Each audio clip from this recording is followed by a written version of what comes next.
ng mga broadcasters sa Pilipinas. We welcome comments from our listeners, whether it be on issues or our programming. Our phone numbers are 897-8374 and 895-4460. You can also email us your suggestions on our programming. DZRJ, 810 AM, the voice of the Philippines, heard nationwide and all over the world via the internet streaming, which can be accessed via rjplanet.com. We repeat, our phone numbers are 897-8374 and 895-4460. Thank you for listening. DZRJ 810 AM is committed to bringing you the latest updated news that's important to you throughout the day. The Philippine Star is the trusted source for accurate, in-depth news coverage. DZRJ 810 AM, the voice of the Philippines, is proud to join forces with the Philippine Star, ensuring that you get the most accurate, trustworthy, and timely news that you can use all day long. The voice of the Philippines and the Philippine Star, teaming up to bring the news to you.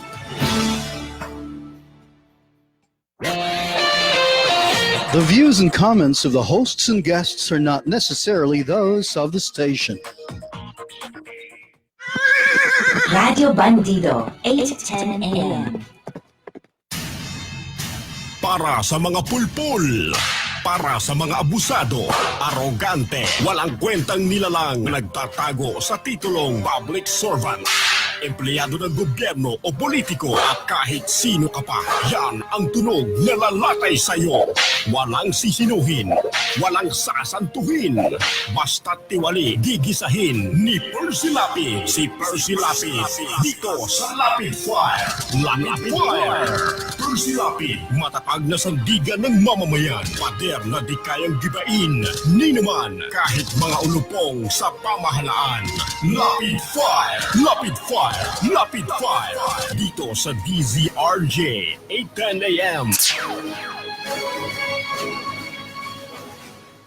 Magandang umaga. Congratulations. Tagahanga mo kami. Hindi mo lang nakuha. Matagal na kami nakikinig sa'yo. Kasi magandang programa mo. Bukod sa mayroong tinatalakay na tama sa bayan, mayroong humor. At saka bilib ako sa'yo. Kasi nung minsan, parang nagagalit yung babae sa'yo, pero hindi mo pinatulang, cool ka lang. Ang ganda ka, tinan mo ka ako yung si Percy ka, magaling talaga ako. Talagang kaka ko, maganda ka makiharap sa tao. Congratulations, babati lang ako sa'yo at more power. Keep it up. Percy Lapid Fire! Percy Lapid Fire!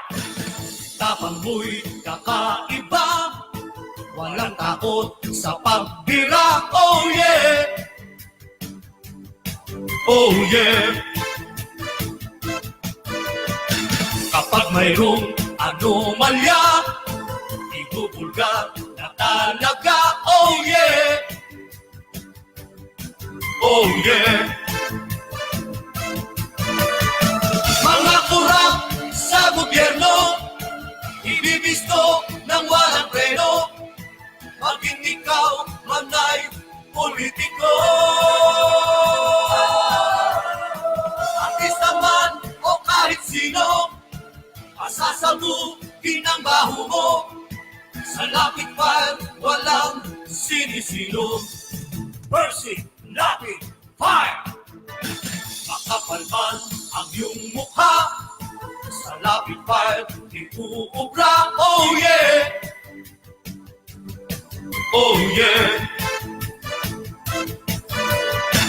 Kahit pader, ginigiba, basta't mali, binabangga. Oh yeah! Oh yeah! Mga kurap sa gobyerno, ibibisto ng walang preno, maging ikaw man ay politiko. Artista man o kahit sino, masasabukin ang baho mo. Sa Lapid Fire, walang sinisino. Percy Lapid Fire! Percy Lapid Fire! Percy Lapid Fire! Percy Lapid Fire! Percy Lapid Fire! Percy! Balita, impormasyon at mga isyong may kinalaman sa bayan. Lahat isisiwalat ng walang takot. Lilinawin, hihimay-himayin, matapang, ngunit malalim at makatotohanang komentaryo sa Lapid Fire, kasama si Percy Lapid.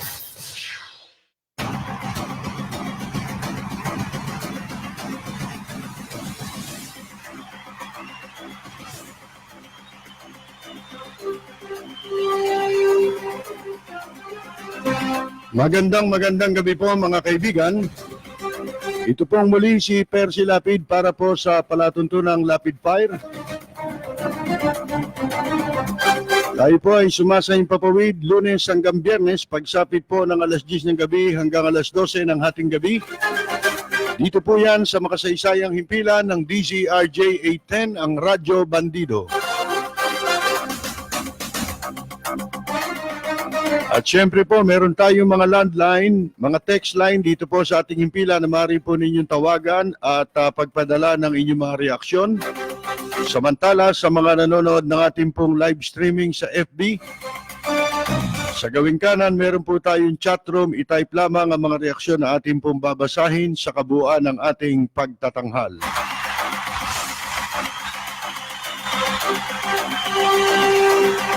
Makakasama po naman natin sa technical side ang ating technical director si Braille hanggang alas 12 po yan sa pagtatanghal ng palatuntunang Lapid Fire. Balita, impormasyon at mga isyong may kinalaman sa bayan. Lahat isisiwalat ng walang takot. Lilinawin, hihimay-himayin, matapang, ngunit malalim at makatotohanang komentaryo sa Lapid Fire, kasama si Percy Lapid.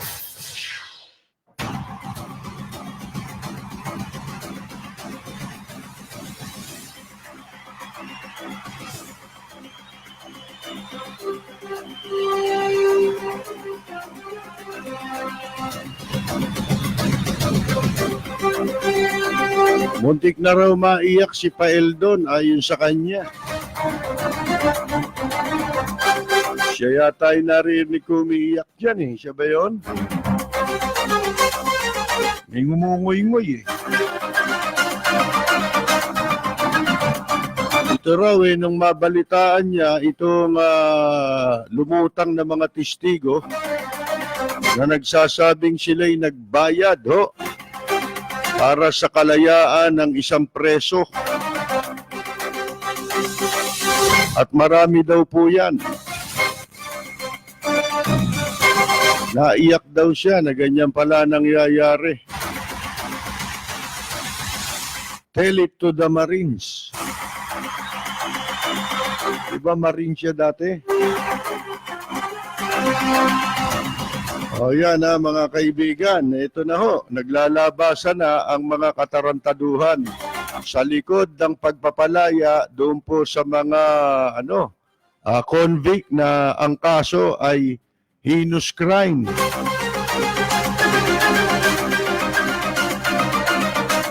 At meron pang mga yun daw sinasabing mga involved sa droga na tumistigo labang kay De Lima. Ito pala wala na sa Muntinlupa. Yan daw po nasa custody na ng Philippine sa Marines. Philippine Marines. Sa detention cell ng Philippine Marines. Nang walang court order. Siyempre, pag maglalabas ka ng preso dyan, merong order ng korte yan. Kahit saan mo ipapasyal yan, di ba? Hindi na raw kailangan yan, sabi ni Justice Secretary Guevara, sapagkat meron daw yatang kasunduan. Kahit ba nung kasunduan yan yung bang kasunduan mas mataas pa sa batas? Yan ang tanong. Hindi pwedeng maging mas mataas ang anumang kasunduan lalo't ito'y hindi naaayon sa batas. Sana kung dun sa kasunduan na yun, nakapirma yung Chief Justice of the Supreme Court, ano po? Wala naman nakapirma ron, sila-sila lang yun. Walang ipinagkaiba dun sa implementing rules and regulations. Na sila-sila rin ang gumawa, mga kaibigan, kung paano didiskartehan yung pagpapalaya sa mga convicted sa kasong mabibigat. Lalo na mga life sentence. Karamihan sa mga paliwanag natin o interpretasyon natin, kumakatig yun doon sa sinabi ni Estelito Mendoza. Walang nagtanong nun, tayo lang ang nagbanggit nung minsan nun, di ba kinukwenta yung kay Sanchez, kinukwenta po yung GCTA niya. Akalain ninyong naka-40, na siya, 40 years ng katumbas. Yung discount niya na nakuha. Tapos kapalit nung paglaya na niya. Sabi nga natin, granting for the sake of argument. Kinuwenta mo yan, katumbas 40 years. O di ang nawawala lang sa kanya, nadi-discount lang niya, isang habang buhay. Ang hatol sa kanya, siyam na habang buhay. Hindi ho ba malaking katarantaduhan yan? Kwentahin mo yung GCTA doon sa siyam na habang buhay. Hindi doon sa isang habang buhay lang. Dahil yun ang hatol sa kanya. At bali ba, mga kaibigan, pansinin ninyo ang mga nakalabas po dyan na nagbayad daw. Lumalabas yan sa investigasyon ng Senado. Yung palang investigasyon ng Senado kahapon, tuloy-tuloy pala yun, hanggang gabi pala yun. Hindi lang natin napanood sa telebisyon. Doon lumutang yung nagbayad at itinuro niya yung isang opisyal ng New Bilibid Prison ng Bureau of Corrections na pinag-abutan niya ng pera sa mismong bahay. Ang apelyido nun, Roque.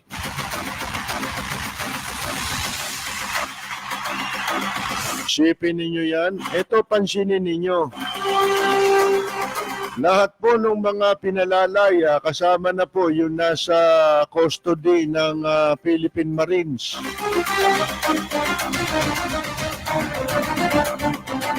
Ang mga nabigyan ng priority makalaya, nag-qualify sa GCTA na ang pinagbasihang implementing rules and regulations, sila-sila rin ang gumawa. Alam nyo kung ano dapat nyo mapansin. Lahat yun ang galing sa maximum security. Bakit nauna yung maximum kaysa sa minimum, kaysa sa medium? Hindi ba kung meron dapat palayaing unahin, kung talagang first come, first serve yan, mga kaibigan, mauna yung pong mga mabababa lang ang sentensya, hindi habang buhay ang sentensya. Yung mga nasa medium at saka minimum security. Yan ang pansinin ninyo. Bakit ang nakalaya sa panahon nila Bato, nila Paeldon, hindi pa natin alam yung mga sinundan nila. Ang malinaw lamang po dito na umaming kasi si Bato at hindi naman mapasinungalingan yung records na naglabasan na sa pahayagan. puro galing ho mga kaibigan sa maximum security. Yan ang ipagtaka nyo. Hindi ba common sense lang yun, sentido común? Kung meron dapat maunang mapalaya, itong mabababa lang ang sintensya na nakakulong sa sa medium at saka minimum security. Nauna pa yung maximum lahat yan, puro life sentence.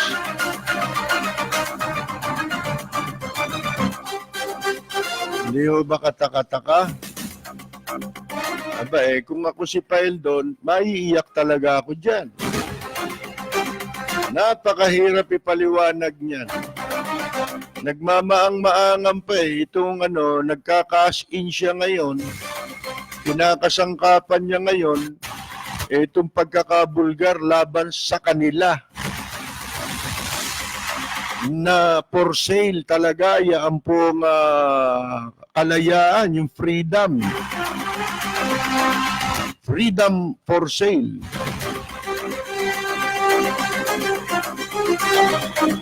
Sa pinamagatang GCTA. Ayan ho, ha?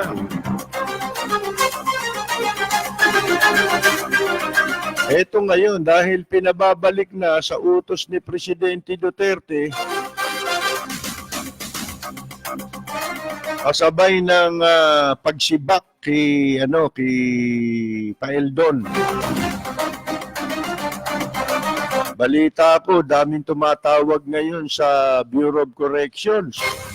Ating gabi na, nagsisipagtawagan pa. Eto ngayon, di ba may order si Presidente Duterte na sumuko itong mga pinalaya nila? Ba't ang binabanggit lang yung kay Paeldon? Dapat pati yung kay Bato. Pasukuin na rin yun. Kaya lang, gaano karami doon ang nakalabas na ng bansa? Siyempre, kasi yung mga lalo na, yung mga nakakulong sa maximum na napalaya, napapalaya ba yun ng walang pera? Eto na nga po Meron na mga testigong lumutang Ibig sabihin, may kakayahang magsipagbayad yun. Gaano karami dyan na nakalabas na ng bansa? Saan mo hanapin yan? Para kang naghahanap ng karayom sa talahiban. Meron daw sumuko, 10, hindi naman pinapangalanan. Kaya baka saywar lang yan para ika nga po yung iba maengganyo na sumuko na rin.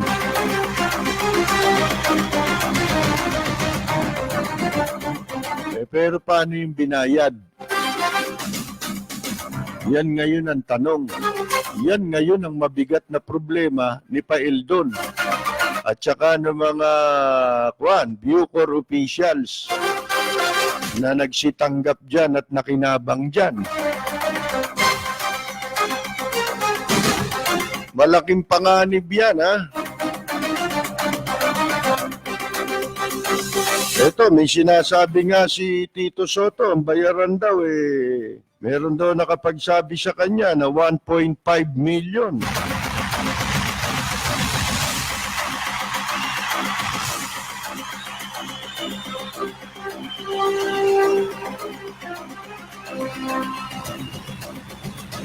Bagay na bagay pa naman yung kanta ni Jogra dito, may price tag.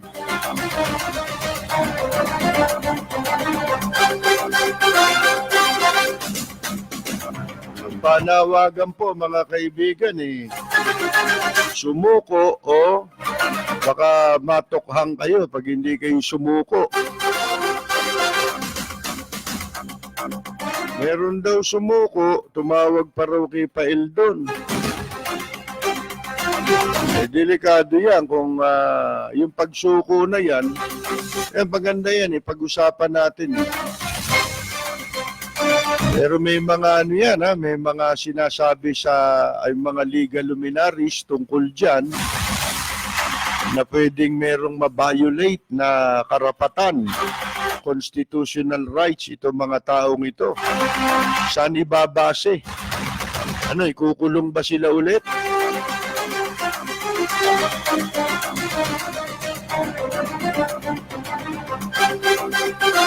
Yan po mga kaibigan, lintik itong ginawa nilang ito, na nabisto. At si Bato raw, mga kaibigan, ayon sa Malacanang daw, pwede rin maimbestigahan po sa pagpapalaya niya doon sa heinous crime convicts, mga kaibigan, nung siya nakaupong Bucor Director, Bureau as in Bureau of Corruption. Back to jail daw yan, mga kaibigan, sabi ho. Sa utos ni Presidente Duterte within 15 days.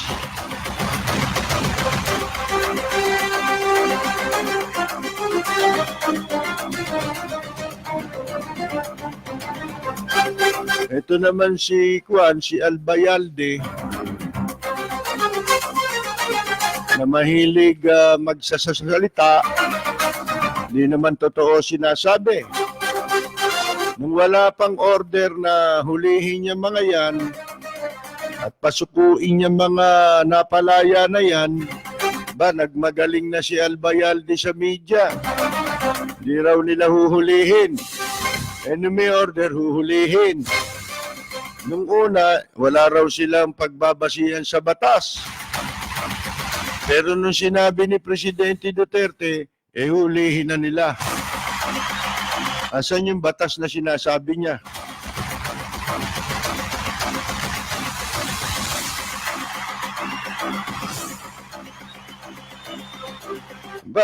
Ano lang yan, hindi isipin ninyo, si Bato tsaka si Paeldon, isa lang ang krimen, pareho. Nagpalaya sila, inabuso nila itong batas, na wala naman sa batas. Ginamit nila ito, pinaglaruan nila, pinaikutan nila. Tiyak na nagkapera sila dyan. Imposibleng wala, di ba ho? Sino maniniwala sa inyo? Yung Philippine Marine?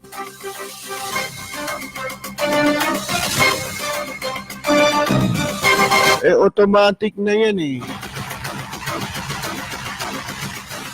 Ang mga ebidensya pwede nang gamitin ng ombudsman yung mismong testimony sa Senado. Di bahala na silang magpaliwanag sa Sandigan Bayan, i-file na nila. Ang hirap tanggal. Patatagalin. Alam niyo naman dito, publiko. Alam naman ninyo mga Pilipino. Nuknukan ng pinakamadaling makalimot po sa buong mundo, Pilipino. Mga ningas kugon. Diba, pinakikialaman, mahilig pa itong mga Pilipino kapag merong binibitay sa ibang bansa tungkol sa droga, nahuli, nagbitbit ng droga, ang iingay natin dito kahit gumawa ng krimen yung Pilipino sa ibang bansa. Napakababait ng mga Pilipino, pinagmumura pati yung bansa kung saan bibitayin yung Pilipino Pero dito, pag nakatakas po yung drug lord o kaya pinalaya yung drug lord, puro tahimik. Paano tayong hindi pagtatawanan? Bakit ba yung mga inchik pagka nahuhuli dito, yung mga galing sa mainland China, di ba? Magmamaneho ng sasakyan, walang lisensya, nakainom, etc., etc., nakaka-aksidente, tumatakbo, lahat na po resisting arrest, walang papeles. Bakit nila nagagawa yun? Alam nila, tapal lang ang katapat niyan. Tapalan mo ng kwarta. Alam nila walang hindi na bibili dito sa Pilipinas. Ang batas dito, for sale talaga yan. Ayan na, maliwanag na yan eh.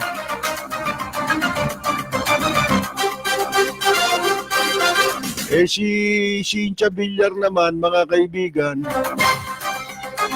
mahal na mahal niya mga magsasaka. Mahal na mahal ng administrasyon ng mga magsasaka natin. Patunayan, ayaw nilang mahirapan sa pagtatanim.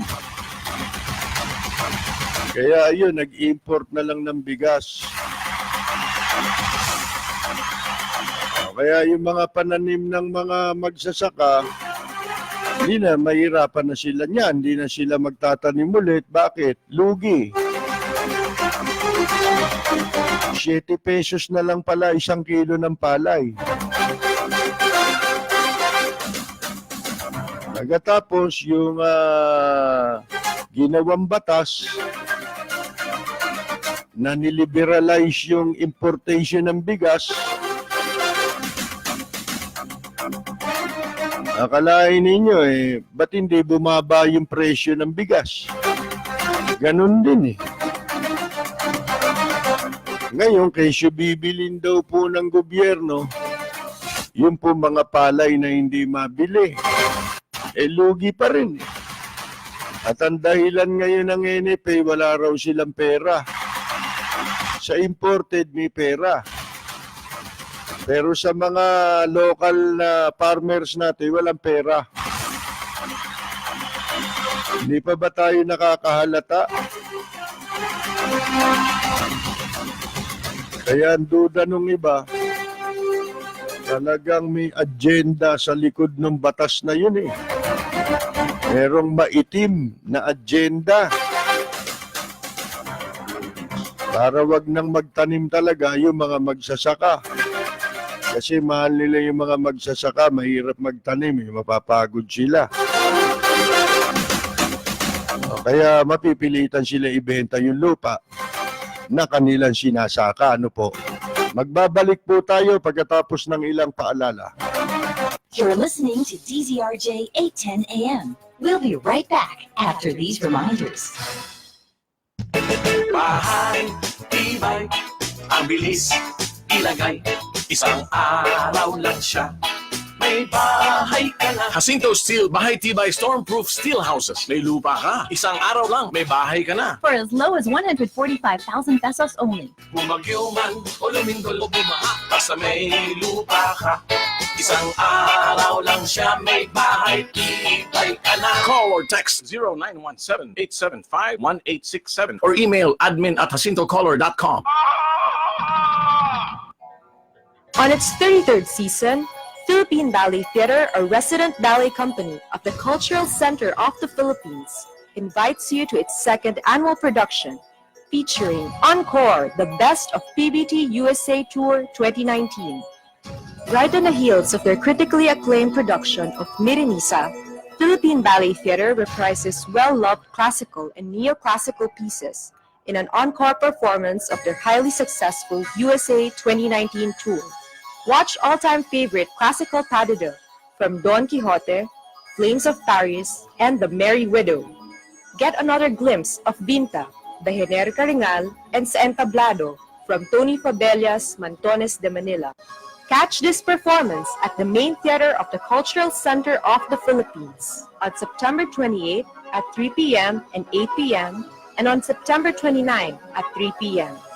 For ticket inquiries, please call PBT office at 632-8848. Radio Bandido, 810 AM. balita, impormasyon at mga isyong may kinalaman sa bayan. Lahat isisiwalat ng walang takot, lilinawin, hihimay-himayin, matapang, ngunit malalim at makatotohanang komentaryo sa Lapid Fire, kasama si Percy Lapid.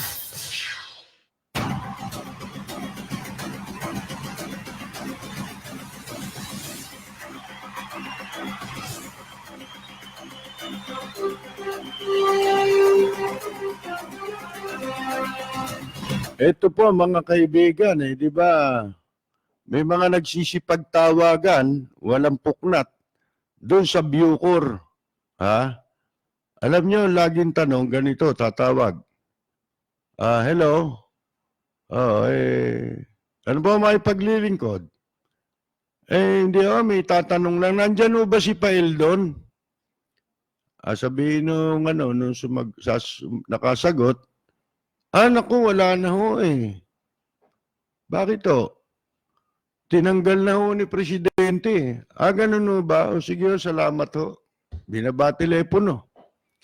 Mamaya na naman, tatawag na naman siya. Hello?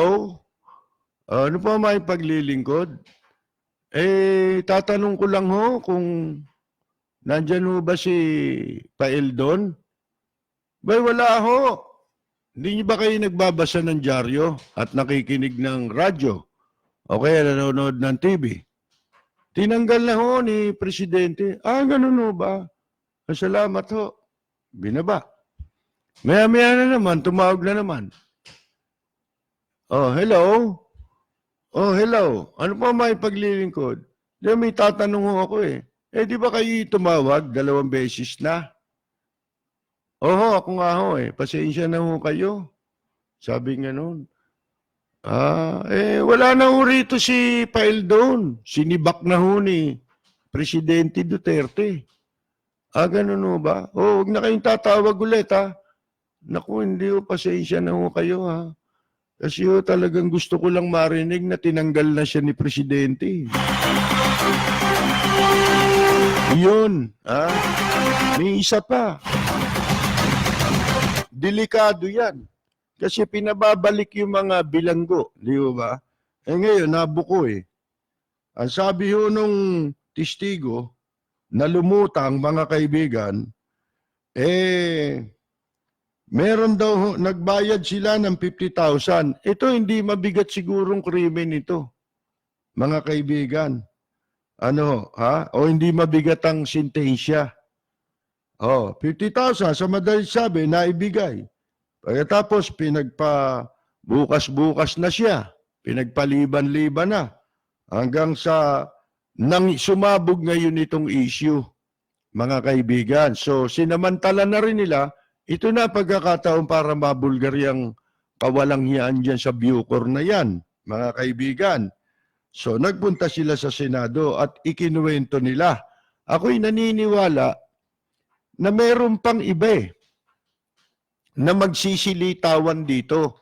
Ngayong sila pinababalik na muli sa bilangguan at binigyan sila ng ultimatum na maaari silang matukhang kapag hindi sila nag-report para ibalik sa kulungan.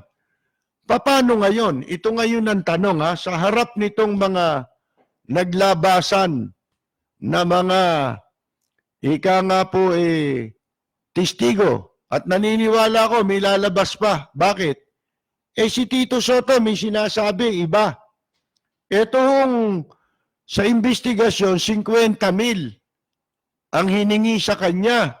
Hindi naman napalabas yung kanyang ipinapakiusap, mga kaibigan. Nakakulong din. Di ba? Sa madalit sabi, mga walang hiya talaga ito. At saka alam nyo, halimbawa na, paano yun? Maliit na halaga yun kung tutuusin ninyo kumpara doon sa iba sa sinasabi ni Tito Soto na merong yung mga mabibigatang kaso, meron nagbayad 1.5 million daw eh. Siguradong meron na silang ilalabas na testigo kasunod nito, mga kaibigan. Ha? O ngayon, paano ngayon? Ito ngayon ang tanong. Ang dami niya, no? Ha? Itong pinag-uusapan ito, 1,000 plus lang, ang talagang kabuuan na napalaya na sa ilalim ng GCTA na yan, simula pa nung previous administration hanggang ngayon, umabot na raw sa 20,000, di ba? Ang pinag-uusapan dito ay less than 2,000 inmates, mga kaibigan. Ngayon, paano yan? Kung itong mga taong ito, ito ngayon, paano kung sasabihin nila lahat ngayon, lahat sila nagbayad? Kapalit ng kanilang kalayaan. Anong gagawin ng gobyerno? Sige nga, yan tanong ko katulad nung isang araw, tinatanong natin, paano yung kwentang ginawa ninyo kay Sanchez kung nakalabas yan? Sipin mo, 40 years na raw, kaya nag-qualify na sa GCTA. Sabi ko, siyam na habang buhay ang hatol dyan di kwentahin mo yung siyam na habang buhay. Bawat isang habang buhay, 40 taon yun. Nakaka-40 taon pa lang siya. Times 6 pa ang kailangan niyang bunuin sa bilangguan kung mabubuhay pa siya. Hindi ho ba? Ngayon, yan sabi ni Estelito Mendoza. Hindi ho ba? Kita ninyo. Dating kasi si Estelito Mendoza, nag-volunteer siyang magpunta sa Senado. On his own. Nagpunta siya ron bilang isang dating naging kalihim ng Department of Justice. Hindi ba? Naging Secretary of Justice yan. Ang bait na nga sa kanya ni Gordon ngayon Gaganda na ng mga sinasabi ni Gordon Naging professor ko niya yan. Pero may nakuwento ko sa inyong tagpo, di ba? Na nangyari nung araw sa Manila Hotel. Nung tatakbo, yung snap election ito Tatakbong presidente si Marcos, di ba, KBL. Ginawa yung convention sa Manila Hotel. Nandun ako nagko-cover ako Nasa isang kwarto kaming malaki ron na nandun ang lahat ng mga media. Merong malaking screen na papanood namin. Yun ang nangyayari dun sa mismong pinagdarausan ng convention. Akalain ninyo ito bihira na nakatatanda nito. Maraming nandun pero ewan ko kung natandaan pa nila. Binara ni dating Secretary Estelito Mendoza, si Gordon. Nagyabang si Gordon doon Kasi di ba makakalaban ni Marcos si Cory, di ba? Di kanya-kanya ng pagsisip-sip doon kay Marcos. Yung mga nandun. At doon din yung naiproklama si Tolentino, si dating Senador Arturo Tolentino. Doon din siya naiproklama na magiging vice presidential running mate ni Presidente Marcos. Alam ba ninyo, sabi nagtalumpati yan si Gordon, nagpasikat doon. Ang sabi ni Gordon, we can never trust the Kapampangan. Sabing ganon. Mga kaibigan, hindi raw mapagkakatiwalaan ang mga Kapampangan. Abay, tumayo si Estelito Mendoza at binara si Gordon. Kasi si Gordon, natangay ng, alam niyo naman si Gordon, di ba? Madaldal yan natangay ng kanyang ng kanyang emosyon, kung ano-ano nasabi. Kapampangan si Estelito Mendoza, tumayo. Ang sabi ni Estelito Mendoza, I beg to disagree Yan, tandaan ko yan. Ewan ko kung yung panahon na yon na mga nagsidaloron, kasama na mga medyang nandun, ewan ko kung may nakatatanda pa nun. Okay, bata-bata pa ako nun eh. Nagsisimula pa lang tayo halos nun sa media. Mga nakakatatlong taon pa lang tayo nun. Ngayon, eto na ho. Di nasabi na, paano ngayon? Kung ang lahat ng presong ito, kaya nga ako duda na merong mga pinupuntahan na sila na tao, yung mga napalaya, itong si Paildon, kumikilos yan para magapang yung mga tao na huwag kayong mag-i-squill na nagkaroon ng bayaran dito. Yan. Kasi merong napabalita kanina, parang naulinigan ko sa news, na meron daw napalaya na tumawag kay Paildon. Bakit siya may number ni Paildon? Hindi ba? Yun, magtaka na kayo Ibig sabihin, ginagapang na nila ito mga ito para mapatahimik. Di ba? Kasi napakalaking na ito iskandalo na. Itong wala nang kalusot-lusot dito kung tutusin mo. Kahit hindi ako abogado, pasalamat kayo. Hindi kami naging abogado, hindi kami naging judge. Dahil kung naging judge ako, pakukulong ko kayong lahat. Alin? Ako? Ombudsman? Naku, mga kaibigan, pasalamat kayo. Hindi kami naging abogado, hindi kami naging ombudsman. Kasi base lang dyan sa mga testimonya nila. Ito mga lumabas sa periodiko. Ang nag-testify sa Senado, tandaan ninyo, mga opisyal din ng gobyerno. Yung Board of Pardon and Parole, tsaka yung Justice Secretary. Yan lamang mga statement na ipinahayag nila dyan, mga kaibigan, at nasukol sila dyan. Yan, gagamitin ko sa pagsasampa kagad ng kaso. Di may kaso ka na. Kagad. Mga kaibigan, may kaso na sila. Yun lamang pagpirma nila sa pagpapalabas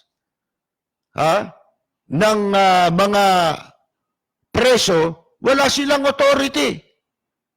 Walang batas na pinagbabatayan Ang kiniklaim nilang authority na meron sila, na pwede silang pumirma, ibang batas yung sinasabi.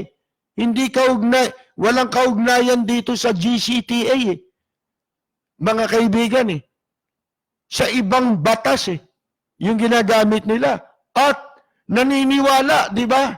Sila Guevara na wala silang authority.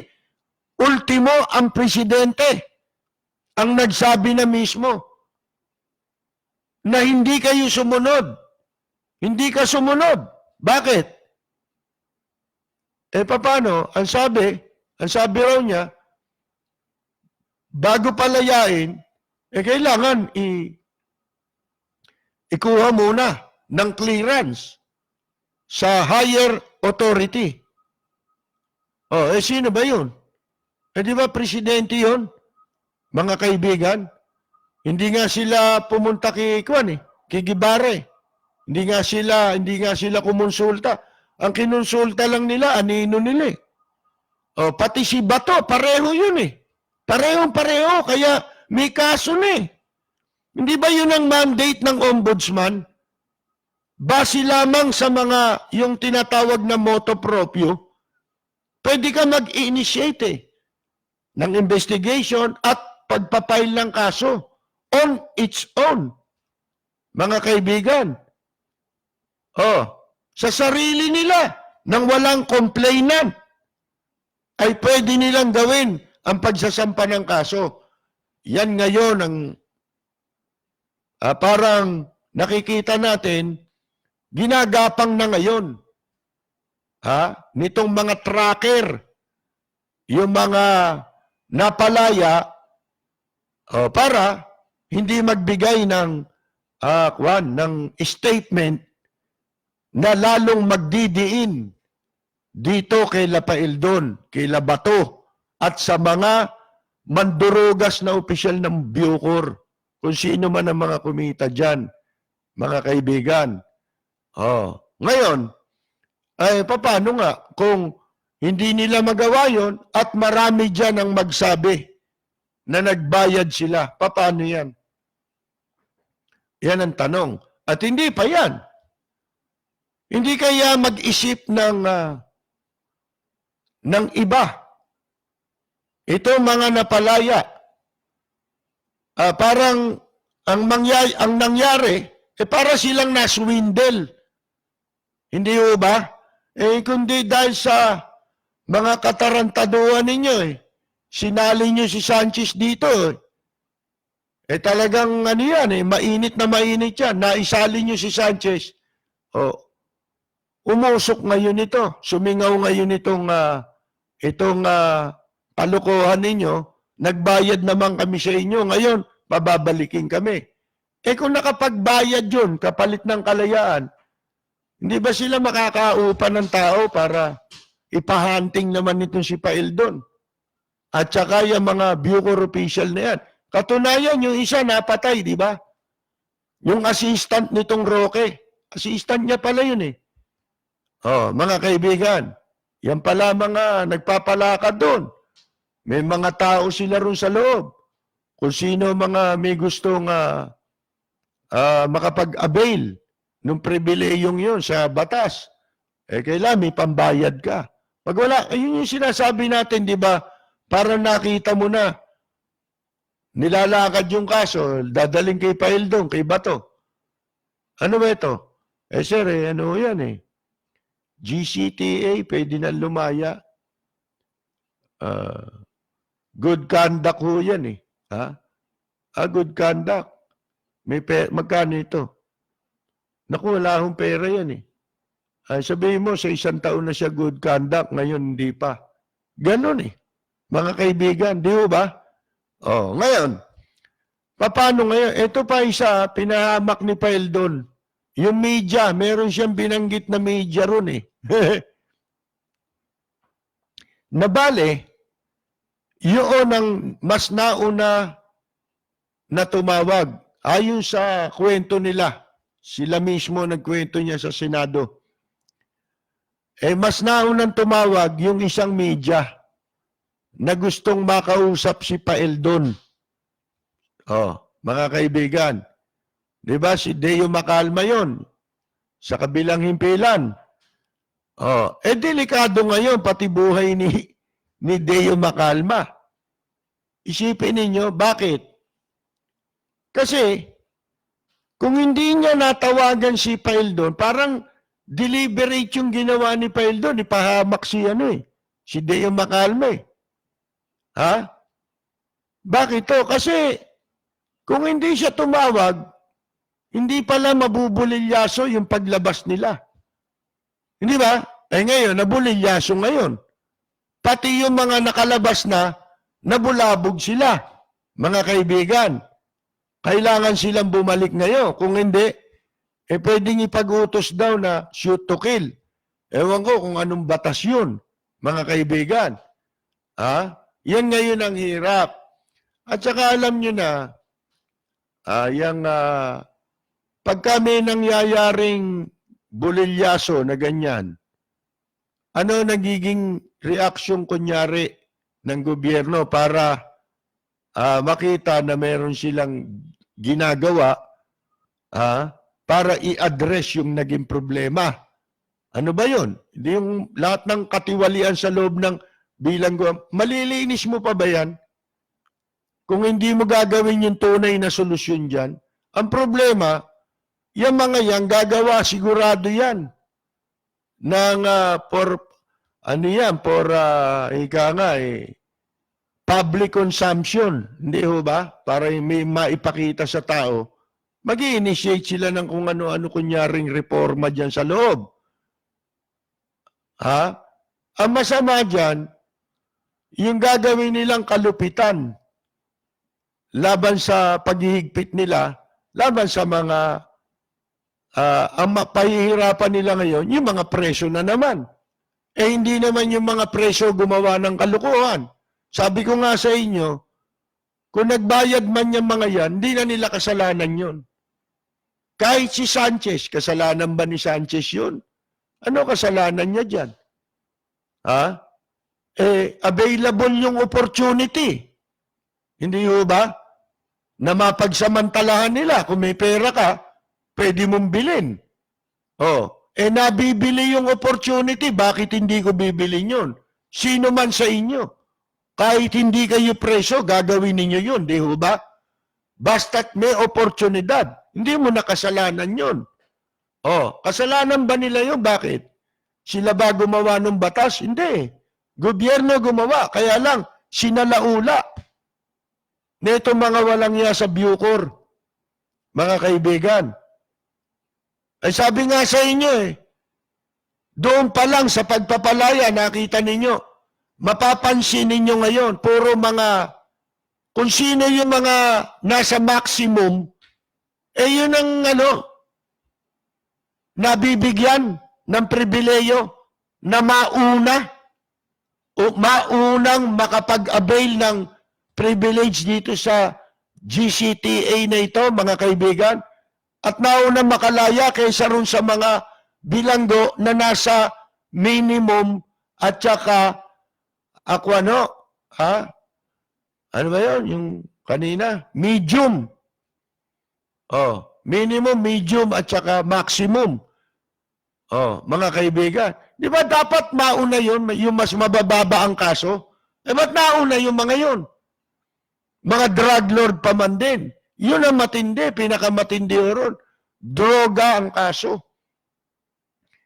Hindi mo ba na, hindi consistent, kata-kata yun. Di ba? Sa kampanya na inilunsad ng administrasyon kontra droga. Mga kaibigan, ano sasabihin yan? Anong explanation yun meron? Anong paliwanag? Paano nyo maipaliliwanag yan? Hindi ho ba? Yan ba dahilan kung bakit hindi nahuhuli yung mga drug lord? Di meron ng ngayon na talagang walang intensyon na itong kampanyang ito nakatutok lamang para sa mga hampas lupa, sa mga maliliit. Bali ba dun sa mga biktima? Biktima lang biktima lang sila ng droga Naging adik Sino ba pinisala nun? Sarili niya. May kasalanan siya sa sarili niya. Eto mga drug lord na hindi nahuhuli. Wanted daw pero hindi naman nahuhuli. Paano mo mahuhuli kung di mo inahanap? At pag nakita mo naman, biglang matatakban yung mata mo kasi may pera. Mga kaibigan. Hindi ba? Yan yung mga pumisala dyan Nakaramihan sila yung naging biktima nung madugong kampanya. Ang kasalanan lang nila, adik sila, ang kasalanan nila, pinisala nila yung sarili nila. Wala silang ibang tao. Maliban na yung mga gumagawa ng kahayupan kapag yung nasa impluensya ng droga, ng gahasa, hulihin mo siya. Base dun sa krimen na ginawa niya. Hindi ba? Pero kung yan, umihitit lang, nag-a-addict lang yan, yun lang ang krimen niya, ang lupit ng ginawang kampanya dyan, di ba?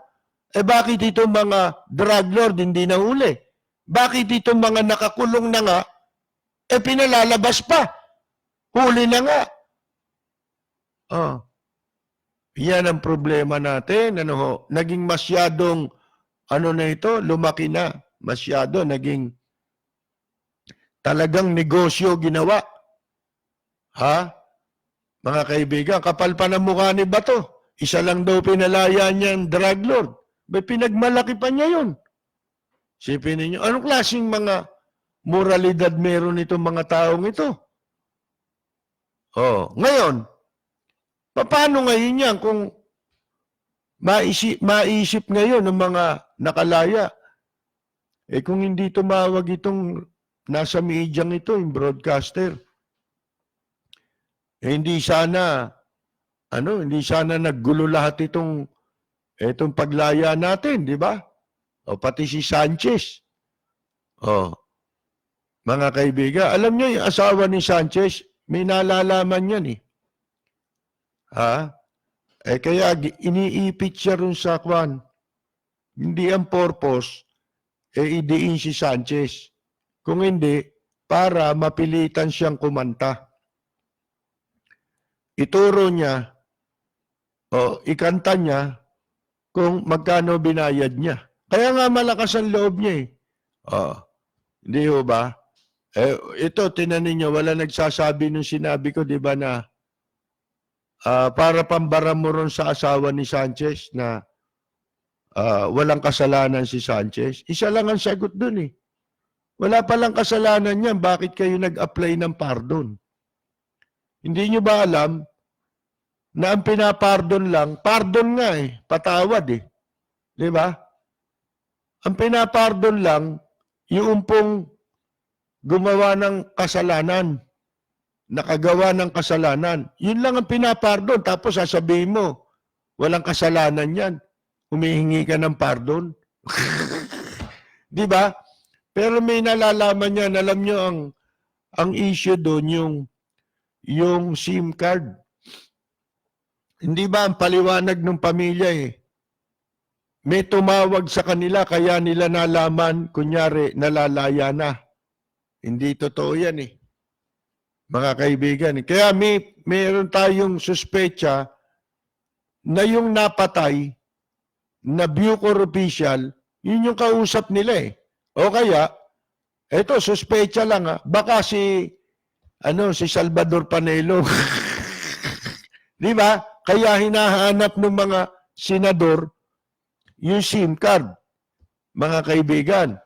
Ito naman si Panelo, wala namang isyung malaki sa kanya. Kwan, para nagpanik. Nagpanik siya nung ilabas ng Board of Pardon and Parole yung sulat niya. Dapat magalit siya sa Pardon and Parole, yung official na yon. Ba't sa media siya nagalit?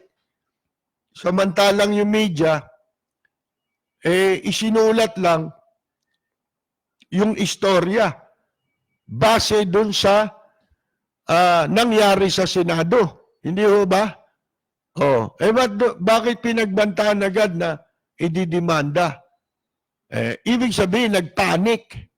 Ba't ka nagpanik? Anong dahilan? Yun ang matindi ngayon, mga kaibigan. Kahit ano pang takipang gawin mo dyan, iba yung perception sa publiko. Sabi nga sa inyo, kung yung sulat lang ang issue sana, kay Panelo, baliwala yun eh. Bakit? Kahit sino naman, pwedeng trabaho naman nila yung mag-endorse. Di ba? Ang issue lang doon is yung delikadesa niya. Kasi abogado siya ni Sanchez. Hindi ba? Yun ang issue sa kanya eh.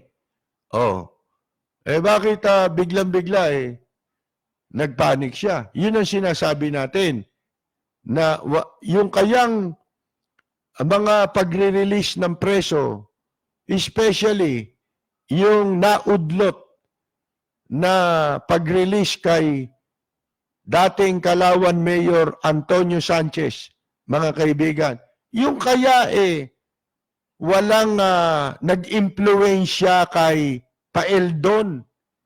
Yan. Para pirmahan yung release order niyan. Kasi nabuko lang eh. Di ba? Kung hindi nabuko, wala na eh. Katulad nung mga sangkot dun sa Chong Sisters at iba pang krimen. Di ba? Nakalabas yun, walang balita. Di ba? Walang kamalay-malay.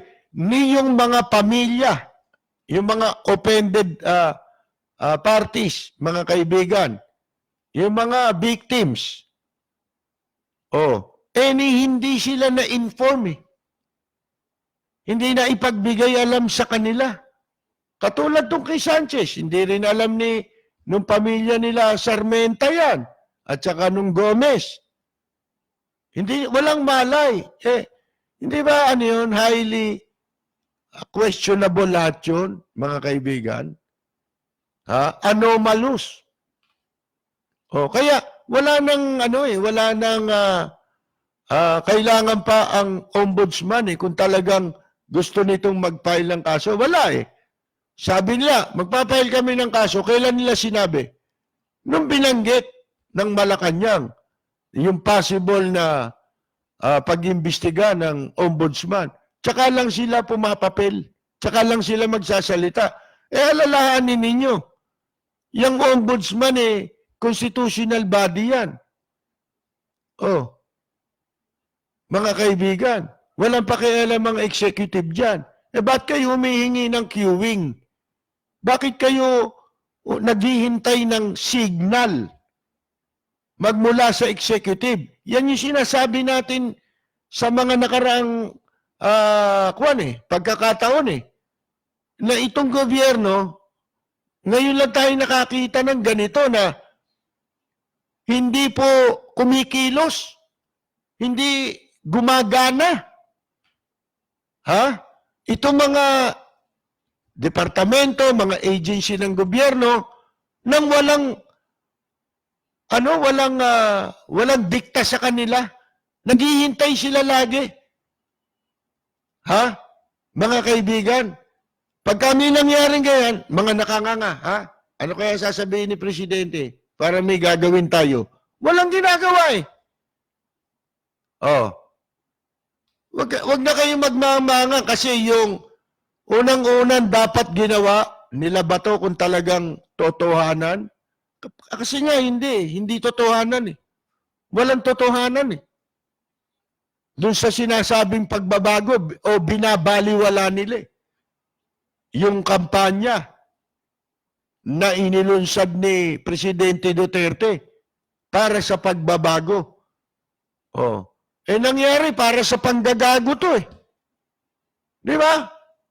Panggagago yung ginawa nila Magbabalik po ako pagkatapos ng ilang paalala. You're listening to DZRJ 810 AM. We'll be right back after these reminders.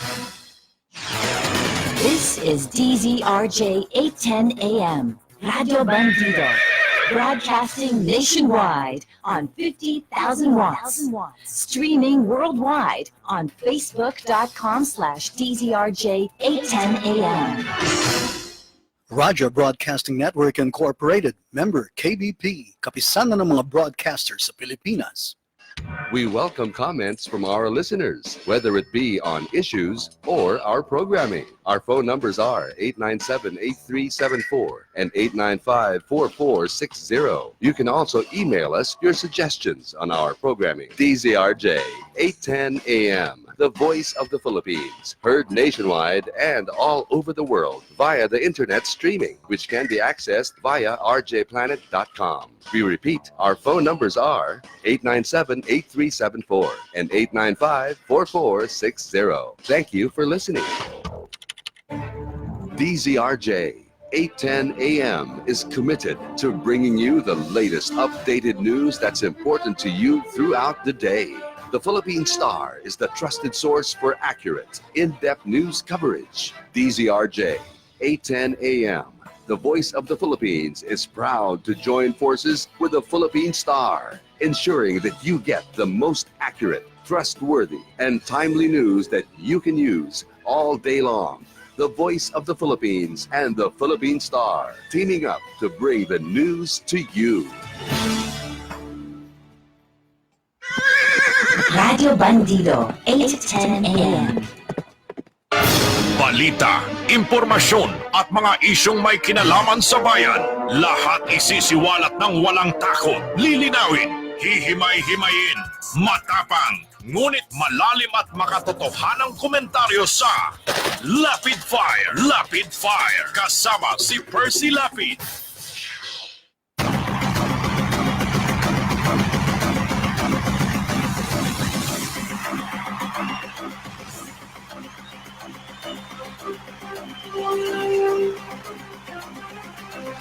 Magpapatuloy po tayo mga kaibigan, pero bago yan meron lang ako mga pasasalamatan dito. Kasi kanina naiwan ko yung susi sa loob ng ng sasakyan natin eh.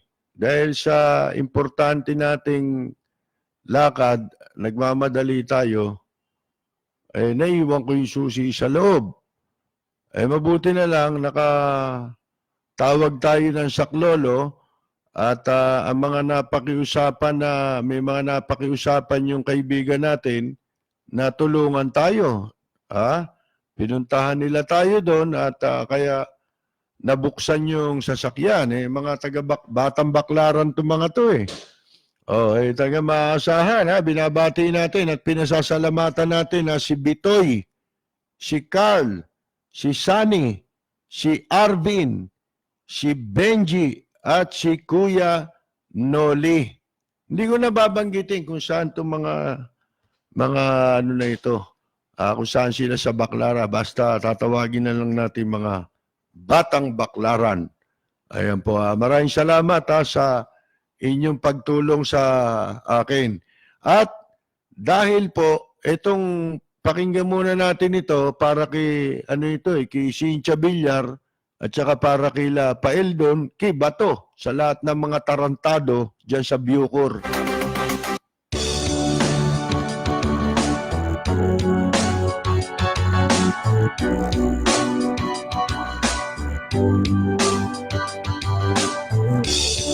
Kay sarap kumain ng rice, pero can afford the price. Kanit gulay at fish, gasolina, dilis, mga preso'y kakainis. Hay! Bakit ba tayo'y naghihirap? Habang ang iba'y napapasarap.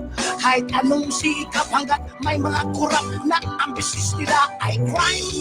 Kukurakot sila doon sa left, kukurakot din doon sa right. Ang dasal ko lang, bangungutin sila tonight. Kawatan ng money, ay naku kayo ay huling. Mga adik sa pera, gaman sa kwarta. Tigilan nyo na ang mag-sitting, pagkat kayo na ay booking. Wag galit sa pera, baka kayo makarma. Lagi na lang nagko-compromise, kahit gusto pa ng extra rice. Ang kita'y maliit, laging kapos sa budget. Ako ay nabubwisit. Shit! Bakit ba tayo'y naghihirap? Habang ang iba'y napapasarap. Kahit anong sikap hanggat may mga kurap na ang business nila ay crime. Kukurakot sila doon sa left, kukurakot din doon sa right. Magdasal tayo, pagungutin sila tonight. Kawatan ng money, ay naku kayo ay huling. Mga adik sa pera, gaman sa kwarta. Tigilan nyo na ang mag-sitting, pagkat kayo na ay booking. Wag galit sa pera, baka kayo makarma. Yeah.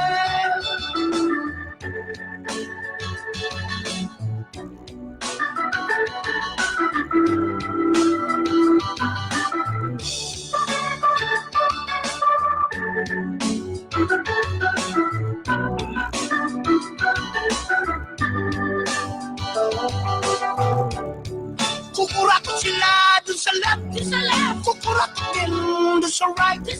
Ang dasal ko lang, bangungutin sila tonight. Kawatan ng money, ay naku kayo'y huling. Mga adik sa pera, gaman sa kwarta. Tigilan nyo na ang mag-sitting, pagkat kayo na ay booking. Wag galit sa pera, baka kayo makarma. Kawatan ng money, ay naku kayo ay huling. Mga adik sa pera, gaman sa kwarta. Tigilan nyo na ang mag-sitting, pagkat kayo na ay booking. Wag galit sa pera, baka kayo makarma. Kawatan ng money, ay naku kayo ay huling. Mga adik sa pera, gaman sa kwarta. Yeah.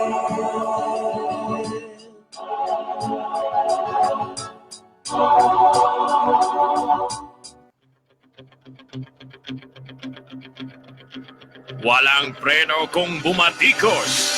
Malalim at makatwirang komentaryo. Mag-ingat ang mga politikong gumagawa ng kalokohan at baka kayo ay tamaan ng Rapid Fire!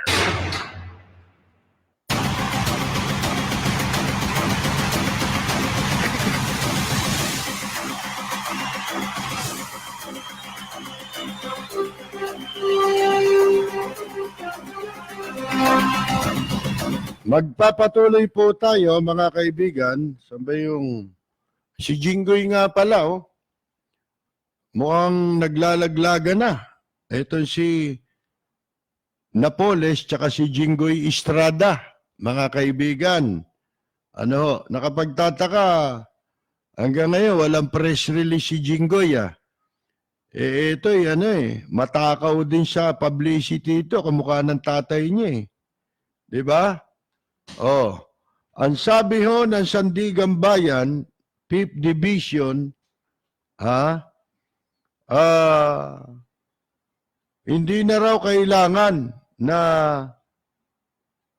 pilitin ni Napoles ang hukuman o ang prosecution, yung ombudsman, na sabihin kung sino yung main plunderer sa kaso laban sa kanya at saka kay Jinggoy Estrada. Kasi may petisyon yata itong si Janet Napoles na tukuyin ng Sandigan Bayan kung sino yung main plunderer doon sa kasong kinakaharap na mag-co-accuse pareho itong si Jinggoy at saka si Napoles. Mga kaibigan, ano, nagtataka naman tayo, paano na-invento yung mga main plunderer na yan, eh. Yan na nga ba sinasabi natin, eh. At saka nung isang araw, di ba, na nagsalita si Bersamin. Oh, mga kaibigan, na hindi raw totoo na etong Korte Suprema gumagawa ng judicial legislation. O binabago nila yung batas sa pamamagitan ng kanilang mga desisyon. Katulad ho niyan, yung main plunderer na yan, wala naman sa batas yan, eh. Saan nyo napulot yan? Ba't nyo nilalagay ngayon yan sa mga kaso? Wala naman batas na gano'n, main plunderer. Wala, eh. Ang description ng plunder sa batas, yung plunder para magawa yan, conspiracy yan. Sabuatan yan. Ngayon, kung sino yung mga nagsabuatan, liable sila equally pare-pareho. Kaya ikaw ay nasa gobyerno at kung merong kasali na hindi taga-gobyerno, pareho, kakasuhan ka rin. Kasali ka. Plunder. Conspiracy yan, eh. Sabuatan yan, eh. Yan plunder. Wala namang sinasabi sa batas. Ito, ang main plunderer. Si ganon, hindi main. Oh, mga kaibigan. Plunderer lang, walang main. Pero sa batas, ito sabi ng sabi ng Sandigan Bayan sa resolution, it was obvious that Estrada was the main plunderer. O loko, ikaw ngayon ang main plunderer. Bakit? Siya humiling yan, eh. Nung una, di ba? Hindi raw siya, bakit daw siya, hindi naman daw siya main plunderer. Kaya nga siya binigyan ng piyansa, di ba? Ngayon, iba na naman ang sinasabi ng Sandigan Bayan. Ang sabi nila ngayon, si Estrada, ito si Jinggoy, ang main plunderer. Dahil siya ang government official na involved dyan sa kasong yan. Ipinalilitaw dito ng Sandigan Bayan kung sino yung public official, siya yung main plunderer. Okay. Okay yun. Basta kasama sa plunder yung mga lahat ng nag-participate dyan. Di ba? Walang problema tayo doon eh. Ang problema, bakit nila pinagpiyansa si Jinggoy? Hindi ho ba? Main plunderer pala yan eh. Kung yung ang kaso nga lang, plunder. No bail ho yan eh. Walang piyansa yan eh. Bakit ninyo pinayagang makapiyansa at makatakbo? Di ba? Kumandidato pa. Buti na lang, natalo. Mga kaibigan. Hindi ho ba? Yun ngayon ang tanong. Wala ba kayong balak ngayong sinasabi nyo ito? Sabi pa rito, it is apparent that the information refers to Estrada as the mastermind of the PDAP scheme or the main plunderer. The main plunderer is a public officer. Kita ninyo, nagkabuol-buol tuloy sila eh. Mga kaibigan, kada dagdag nila ng wordings na wala kasi sa batas. Sila lang ang nag-i-interpret nun. O nagbibigay ng ibang, sila lang umimbento sa katotohanan. Sa information, mastermind. Yun, meron nun. Di ba? May tinatawag talagang mastermind. Yung pinakautak. Pero yung main plunderer, pero bang ganun? Wala namang ganun na kung alam sa batas eh. Mga kaibigan eh. Sila lang nagsasabi. At ang masama, yun nga. Sa information pa lang. Alam ba ninyo information? Yun yung yun yung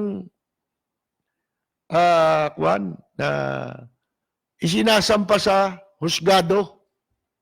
Halimbawa, sa piskal. Pag may information yun na yun. Ipapail na sa husgado yun, yung kaso mo. Ipinail na sa husgado ng piskal. Dito naman sa anti-graft court, ang gagawa ng information, yung ombudsman. Sila nagsampa ng kaso. Yung information na yun. Nakalagay doon, yun yung sinasabi na mastermind si Jinggoy Estrada. Ang problema, ang pinagtataka ho natin, bakit nakakalaya si Jinggoy? Pagka ang kaso mo, plunder, ang plunder, walang piyansa yaw, no bail yan. Bakit nakalaya? Nung humingi ito, nag-motion ito, na siya palayain dahil hindi siya main plunderer, ginrant ng Sandigang Bayan yung kanyang petition o motion na siya payagang makapagpiyansa. Kita ninyo, sino ngayon ang kumukontra-kontra sa sarili nyo? Di, main plunderer pala si Jinggoy. Pag-utos nyo. Ibalik sa kulungan si Jinggoy Estrada. Pabawi nyo yung piyansa.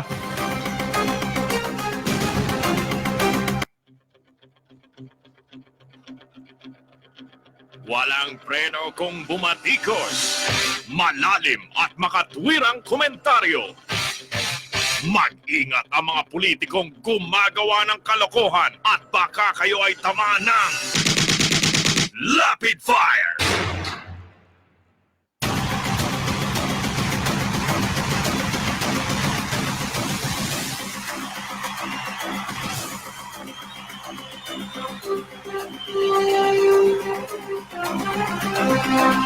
Balikan natin itong tungkol dito sa sa Bucor na to, mga kaibigan.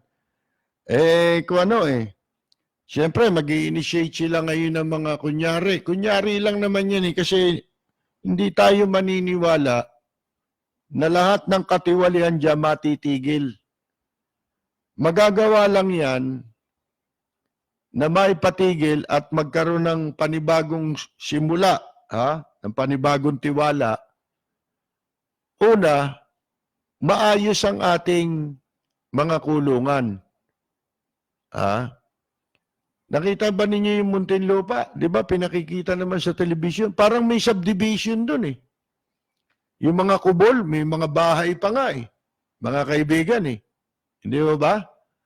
Oh. Meron bang ganyang kulungan? Ang nasusunod, yung nakakulong. Kailangan dito, nakulungan, yung facility, prison facility natin, kamukha na rin yun sa ibang bansa na kung hanggat maaari, isang selda, isang tao.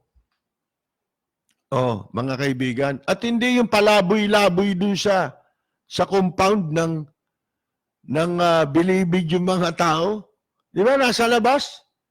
Lakaran ng lakaran doon. Anytime na lumakad sila, pwede.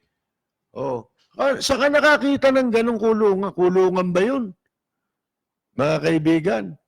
Kulungan nga, pero yung may pera, kuwan sila. Yun pa lang, corruption na yun eh. Alangan naman pumayag yung mga gwardiya ron, yung Bureau of Correction, na makatira ka sa kubol nang wala kang binabayad. Kaya ka nga nila inaalaw doon, very obvious yun. Unang-una pa dyan, yung food supply lang eh. Yan ang pinakamalaking katiwalian dyan na isa. Matakin ninyo, may sariling budget yan, di ba? Para sa pagkain, magkano yung budget na yun? Mga kaibigan, sa laula pa yung pagkain. Talagang tipid na tipid yun at saka baboy pa pagkaluto nun. Yung klase ng pagkain binibili nila para makurakot nila, wala naman mga puro biding-bidingan ng mga kwan dyan eh. Supply ng pagkain dyan eh. Bakit? Importante dyan yung kita, yung kickback. Di baling malason yung mga preso dyan, galisin doon sa pagkain nila, mga kaibigan, walang kwenta sa mga opisyal yan. Di ba? Yan, corruption yan. Matatanggal nyo yan? Sino maniniwala sa inyo? Magdi-designate daw ng mga OIC. Ang kailangan ninyo dyan, kita mo ito lumabas na naman sa investigasyon kahapon. Yung babae, yung pumirma ng walang authority, lalo siyang walang authority. Kung si Paeldon wala, di lalo siya. Siya pumirma. Di ba, kino-cross-examine siya nila, Kwan? Tinatanong siya nila ng mga senador. Hindi ko man inabot, pero nabasa ko na sa dyaryo eh. Itong babae, ang daming palusot. Parang lumilitaw, hindi niya alam ang kanyang ginagampanan tungkulin. Isa na naman yun sa madalas nating binabanggit sa programa natin. Ano ho yun? Alam mo, hindi pwede yung ganun eh. Tinatanong siya kung ano-ano sinasabi niya na lumilitaw parang hindi niya alam kung alin ang tamang trabaho niya. Ano dapat niyang gawin? Bakit? Yan ang katunayan na tama ang sinasabi natin na dapat lahat ng papasok sa gobyerno magkaroon ng seminar, dadaan ka sa seminar or orientation na ang pag-aaralan mo ay yung Republic Act 6713. Ayun na yun eh. Yeah, sila Paeldon, bakit kayo napilipit na ganyan? Hindi nyo sinunod yun eh. 6713. Lalo na yung babae kahapon, yung superintendent. Mga kaibigan. 6713, nandun lahat yung trabaho nila eh. Lahat ng empleyado o opisyal ng gobyerno, nakasaad lahat doon. Kaya nakita ninyo, kapag ka ang public officer, employees or official, nasampahan ng kasong graft, halimbawa, hindi lang graft ang kaso niya. meron pa siyang kaso, yung violation of Republic Act 6713, Code of Conduct and Ethical Standard for Public Officials and Employees. Hindi nyo ginagawa yan eh. Nakita ninyo? Ayun na, lumalabas na ang katotohanan. Konti lang naman ang mga mga sinasabi nating paulit-ulit dito eh. Pero lahat ng yan ang mga inisyatibo na pwedeng gawin ng pamahalaan para talagang magkaroon ng pagbabago. Hindi yung i-appoint mo si ganito, lagay mo sa ganon. Puro hindi alam ang trabaho eh. Ultimo yung mga empleyado, hindi alam ang gagawin eh. Mga kaibigan, lumabas yan doon sa investigasyon na ewan ko kung nagmamaang-maangan siya. Pero kung dumaan ka dyan, sa seminar na yan, orientation, itinuro sa iyo, kinabisado ninyo, yung Republic Act 6713, kasi mahaba yun, mahirap kang sumabit. At pagka isinalang ka sa ganyang investigasyon, masasagot mo ng tama yung mga tinatanong sa'yo. Hindi yun ngayon, nagtatanga-tangahan kayo, di ba? Sa pagsagot nyo. Pag nagtanga-tangahan ka, lumilitaw, hindi mo alam yung trabaho mo, ano lalabas? Ba't ka nandyan? Yun ang tanong eh, di ba? Ba't ka nandyan? Hindi mo pala alam. Yun, kasi nagpapalusot na sila. Pero kung yun, meron silang certification na natanggap, na sila na ipasa nila yung orientation sa Republic Act 6713. Wala sila may dadahilan eh. At makakasagot sila. Kung sinadya nila yun, huli ka na. Hindi ho ba? Ano ang ginagawa? Nagmamaang-maangan. Katulad si Paildon. Nung una, memorandum, hindi raw yun, release order. Mga kaibigan, kung ano tawag niya. Tapos, bandang uli, hindi na siya nakalusot. Kasi meron na mga nagsasabi, yan naman talaga ang basihan eh. Sa pag-release ng preso eh. Yung pinirmahan mo eh. Parang sa custom eh. Di ba? Nilakad mo yung kargamento. Ang tinutukoy na release order ni Paildon, yung exit pass. Yung paglalabas ka, yun na lang ipapakita mo, pass na lang. Kasi, na-comply mo na lahat yung requirements eh. Hindi yung mismong order, mga kaibigan, na pinirmahan niya. Ang tinutukoy niya, gusto niya palabasin, nasa custom pa siya.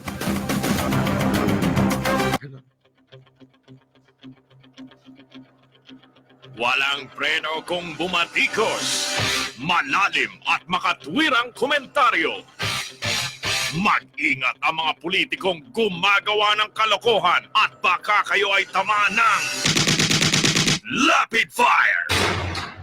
You're listening to DZRJ 810 AM. We'll be right back after these reminders. Hi, honey. Welcome home. Cheers, honey. Cheers. Now it's time for you to take your supplements. What's that? This is Bravo for you. Oh, bravo. Let's rock and roll. Happy wife. Happy life. Bravo. Food supplement for men. Available at Mercury Drugstore and other leading drugstores nationwide. Mahalagang paalala, ang Bravo ay hindi gamot at hindi dapat gamiting panggamot sa anumang uri ng sakit. Jacinto Color. Steel roofing. You can get steel roofing. High quality. Good delivery. Check out Jacinto Style and other roofing profiles of Jacinto Color. Guaranteed 5-day delivery. Call 921-4444 or email us admin@jacintocolor.com. Good delivery. Jacinto Style. Or you may text 0917-875-1867. Radio Bandido, 8 to 10 a.m. Balita, impormasyon at mga isyong may kinalaman sa bayan. Lahat isisiwalat ng walang takot. Lilinawin, hihimay-himayin, matapang, ngunit malalim at makatotohanang komentaryo sa Lapid Fire, kasama si Percy Lapid.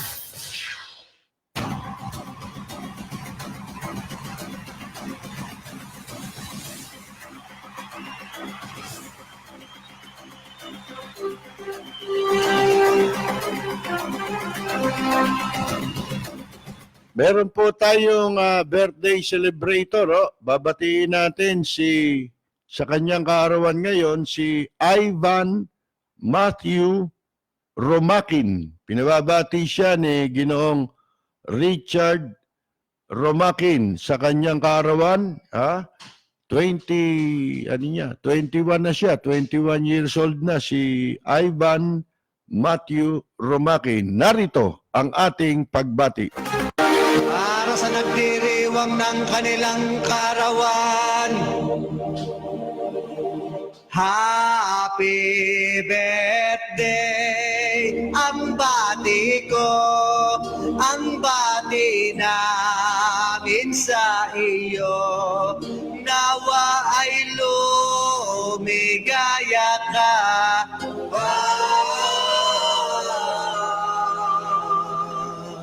Abutin mo pa sana ang maraming kaarawan.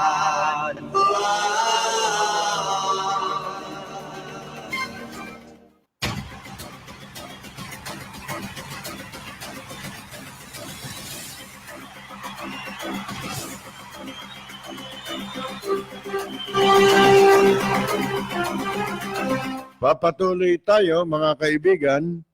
Meron akong babatiin dun dun sa kwan.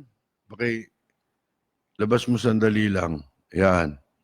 Yan, binabati natin si Tita Aline Loreto. Ng taga Cebu yata ito, si Tita Aline Loreto. Pamangkin siya ni dating Bolhon. Bolhon ba yun? Cebu. Councilor si June Belquiso. Alam niyo ito si June, matagal kong kaibigan namin ito nung araw nung kami kumakanta doon sa Ryan's Pub. Kami nila Oliver, nakasama namin mga scheduled na singers doon nung araw. Sila Sunny Parson, yung naging hagibis, di ba? Si Emil Sanglay, yung pen-pen, namatay na yun si Alang Kay na walang kay nung araw doon. Napatambay-tambay lang doon. Yun.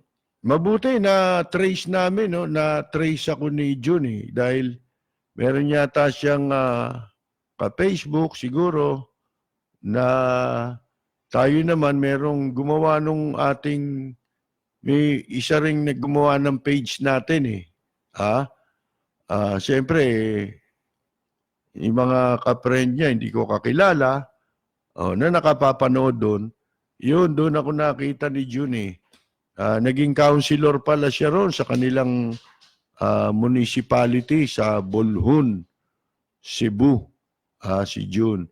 Nabati natin. Tapos nagkataon, yung palang pamangkin niya, sabi, kilala mo pala yan, Tito. Sabi niya gano'n, nakikinig ako dyan. Yung si Tita Aline Loreto. At si Nick Pura ng San Diego, California. Binabati din natin. Ito, magbasa-basa tayo ng mga reaction dito at saka mga pagbati rin, mga kaibigan.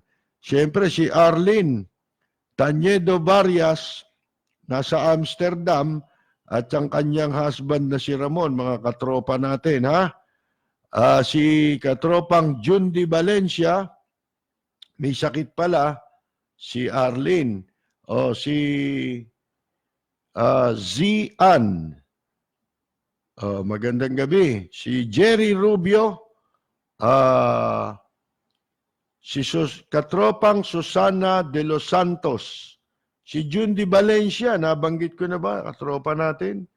O, si Dong Dumaran Jr. ng Kingdom of Saudi Arabia, nanonood po. Si Jose Hulva Papilla Jr. Yan. Si Rowena Enriquez ng London. Oh, good evening po. Si Goldie Badomo Frischi ng Germany at ang ating si Carolina Luge. Yan. Si Abigail, sabi niya higit 900 ang napalaya ni Paeldon. Sa lahat na naging Bucor, siya pinakamalaking napalaya. Ibig sabihin, kung may bayad, siya pinakamalaking kinita. Ano po? Si Aida Trillana, nanonood sa atin from Paris, France. Si Hector Ponasier, yan ba ang pinagyayabang ni Bato de la Rosa na ibalik ang ROTC para ituro sa kabataan kung paano maging tanyag na walang hiya, mandarambong at ipagyabang ang katiwalian? Yan ang sinasabi natin. Mabubukot mabubuko mga kaibigan Pagka gumawa ka ng kalokohan bali ba Alam nyo nasubok Nasubok sila, di ba, sa paghawak ng kapangyarihan. Ano po? Sabi nga ni Abraham Lincoln, nearly all men can stand adversity. Halos anya, lahat ng tao ay matatagalan ang pagsubok, di ba? Pero sabi niya, but if you want to test a man's character, give him power. Pero kung gusto mo masubok ang isang tao, bigyan mo ng kapangyarihan, kamukha ng ginawa kay Paeldon, kay Labato, at kung kani-kanino pa. Malalaman mo ngayon. Di ba kung anong klase kang nilalang talaga? Lalabas at lalabas yan Mga nagpapanggap, hindi kayo makapagpapanggap ng matagal. O si Pacquiao, panay ang panggap niyan, di ba? Samahang may bahay sa Amerika, binabati po natin, Larry Atanasio. Ano kaya yung sinasabi ni Arlie na do not forget? Do not forget me, oh my darling. Di ba may kantang gano'n? Maliit ako Si John Panopio ng Australia, nanonood po. Si, Sot and Aknayil. Yun, pinaghalo-halo niya yung yung pangalan niya. Si Meme Dalmasio Lagdamen. Si Katropang Rosita DC. Yan. Sabi naman ni Abigail, ang abangan natin, baka mabigyan na naman siya ng panibagong posisyon. Kasi sabi ni Digong, may tiwala pa siya sa kanya. Di appoint nila. Wala naman makapipigil sa kanila. Lahat naman ng ayaw ng tao nagagawa Di ba? Basta ginusto nila. Sino bang masisira? Di ba? Di sila. Ang talagang niyan, epekto nung kay Paeldo na yon, tsaka kay Bato, destabilization na yun. Kaya sabi ko sa inyo, si President Duterte, hindi naman niya kailangang makipag-away sa oposisyon Hindi yan ang kaaway niya. Sa totoo lang hindi na siya nangangailangan ng kaaway. Habang kasama niya yan, mga yan. Mga kaibigan, di ba? Ba't pa siya kita mo, sino nagpasama sa gobyerno niya? Sino nagpasama sa kampanya ng illegal na droga? Di ba mga kasama niya rin? Hindi naman yung mga pumupuna O di nagkakatotoo yung puna. Yun ang mahirap. Sino nagpapatotoo? Nagpatotoo itong mga gago, di ba? O si Priscilla Jacinto, bakit nga ganon yung ombudsman? Di pa kumikilos. Parang mga pako, kung di pukpukin, di babaon. Ganon ho yun. Ngayon lang yun, ha? Ngayon lang ako nakakita ng ganyan. Bagay, nung nakaraan din si Conchitina. Nagmamalinis Carpio, di ba? Si Elmer Ecleo. Sabi naman itong ang hirap basahin ng pangalan mo. Kutob ko, na-trace na yung handphone number nung nag-text kay Elvira at sa Lunes, surprise. Lalabas yan eh. Lahat eh. Itong sigurado yan eh. Ang orkestra nila ngayon dyan, yung makausap yung mga susuko. Wala magtatapat sa inyo. Yan. Wala magsasabing naglagay kayo kapalit ng kalayaan nyo. Yan. Si katropang Yula Sotelo, isang mahusay na musician ito. Yula Sotelo. Si Christopher Canyalita. Idol natin na banda nung araw, si Reynaldo Bonifacio ng California. Si Ariel D. Kabawatan ng Singapore. Si Roland Mendoza. Sabi niya, dapat talagang imbestigahan din si Bato. Di lang imbestigahan, kasuhan. Itong kasong ito bilang Bucor director siya wala namang kinalaman sa pagkasenador niya. Pasuspindi rin siya. Di ba? Dapat pag may nagkakaso ka, kahit iba na pwesto mo, masuspindi ka. Guilty as charged kasama si... pareho yun kambal sila Di ba? Kumbaga. Nanonood si Roland Mendoza from Calgary, Canada. Yan. Si Annabel Tashiro naman, isang jazz singer sa Tokyo, Japan. Nanonood din. Si Colin Gavin. Baliktad na pala ngayon. Ano ba ito? Mabuksan Yung Seymour, hindi ko mapindot Yun. Baliktad na pala ngayon, mga walang iya talaga. Ang chewing ko po, nasa medium, wala kami kaalam-alam. Nilipat nila sa iwahig. Sabi, malapit na raw lumabas. Yun, tinan ninyo. Magreklamo na kayo ngayon. Huwag na ninyong antayin. Ito, nananawagan na rin ako sa mga nabiktima. Ito yung tamang panahon para lumabas na kayo. Bago maging huli ang lahat. Tandaan nyo yan. Kasi mag-i-initiate ng reforma yan para mapatahimik yung ibang preso. Pati sa loob, gagawin nila yan. Patatahimikin, kunyari, reforma. Sila ang dapat reformahin Sabi ko nga, yung GCTA, mali ang pagkagawa ng batas na yun. Ang pagkakamali ng batas na yun, ginawa para sa preso. Hindi dapat sa preso yun, sa kanila. Dapat yung preso ang nagko-compute kung sila ay good behavior. Di ba? Mas tama Mas angkop yun Mga kaibigan, na yung kanilang good character, itong mga nagpapatakbo ng Bucor at saka ng mga prison facilities natin, mga kaibigan. Si Josie De Silva Ignacio, nanonood sa atin from Canada. Joselito Camacho from Pleasanton, California. Si Julie Combate Manaol. Si Cesar Manaol ng Toleson, Arizona. Balita ko po inilipat. Ha?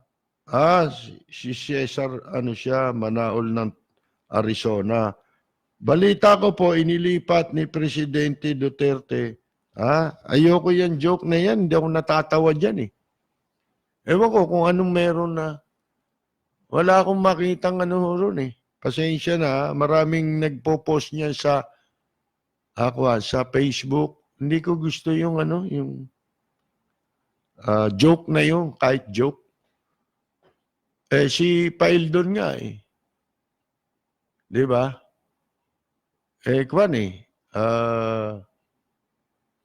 Akala ko nilipol yung yung mga preso sa loob ng bilibid.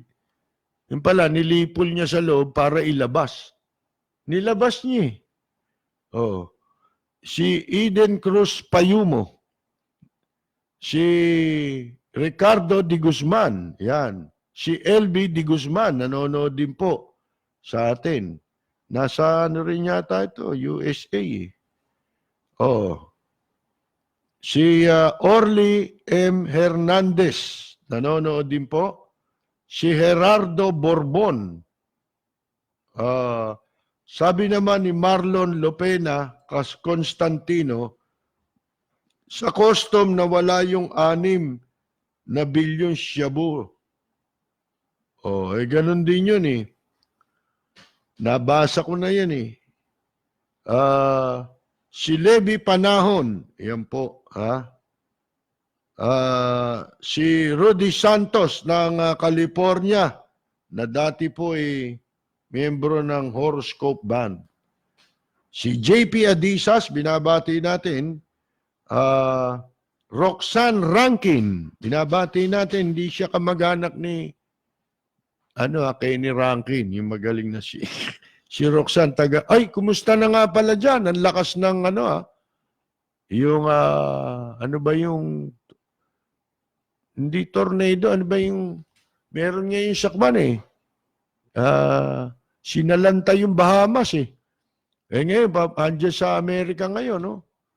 South Carolina, kanina napapanood ko eh. Ewan ko kung dumaan ito sa Florida. Mga kaibigan, taga ron sila Roxanne eh, sa Florida. Si Eric Swan, pinabati rin po natin.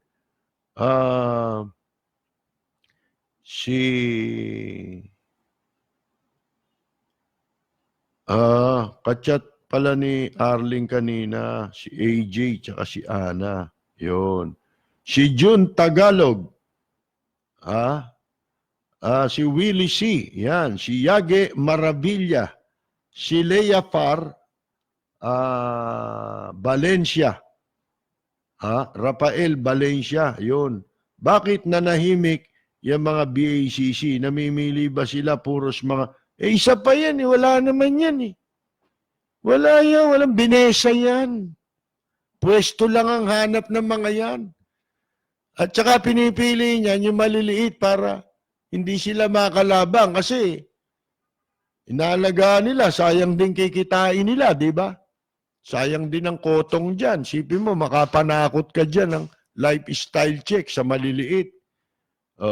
Laging ganyan yan. Pagka may narinig, yan, doon. Doon sila sasawsaw. Ang daming pinalagpas na investigasyon niya, wala yan. Sino ba yan?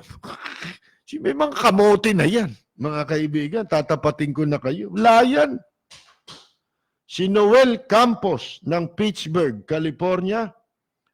Si Joel Cruz. Si Arnel Mercado. Tanggal lang daw, walang kaso. Ba't yung mukha ni si Rosemary Victoria Court natin, katropa natin at kasama natin sa jamming, di ba? Si Matt Bautista, ayan po, si Ronnie Dayo, Andres Bonifacio ng Michigan, pinabati natin, Linda Espiritu, nanonood daw po siya lagi. Si Diana Sayas Kirante. Oh. September 5. Kahapon, replay tayo kahapon. Pag replay, hindi ako napapanood eh. Radio lang eh. Oh, si Radex Gonzales. Si Hil Peñaranda. Hurricane, oo. Dorian. Parang Dorin ang ano nila eh. Ang pronunciation nila, Dorin eh. Dorian eh. Oh, ang lakas niyan. Mga kaibigan. Winasak yung Bahamas, oh. Si Greg Velus Jr. Yun, Hurricane Dorian. Oh. Nag-text na yung mga taga-Amerika. Si Radex Gonzales, taga Meadowview, Virginia, USA. Oh, basta kalbo, walang magawang magaling. Tulad ni Bato. Oh. Kalbo na nga, kalbo pa yung utak. Kalbo na yung ulo, pati utak, kalbo. Ano ba yun?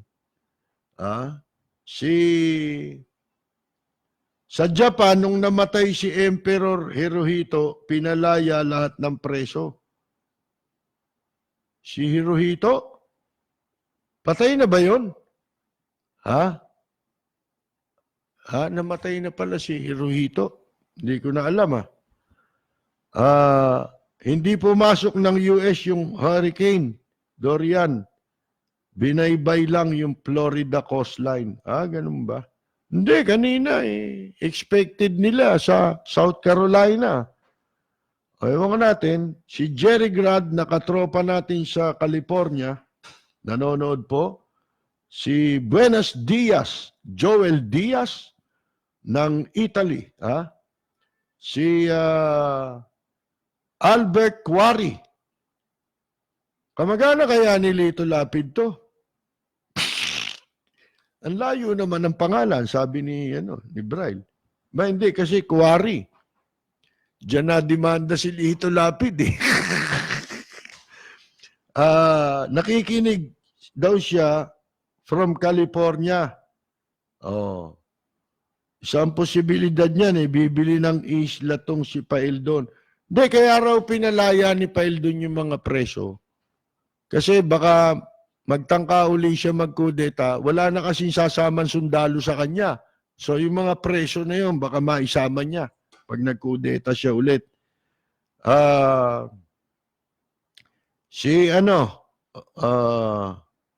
Rudy nabanggit ko na si Rudy. Wala ba akong nakaligtaan dyan? Para si Pugo, walang tamang ginawa. Si Tatang Kasi. Ayan. Si Gilbert Silvestre ng Alpharetta, Georgia, USA. Mga kaibigan, siyempre, binabati natin sina Lolo Benjamin Tado, si Lola Veronica Tado, ang family Tado dyan po sa barangay Bagong Silangan, Quezon City.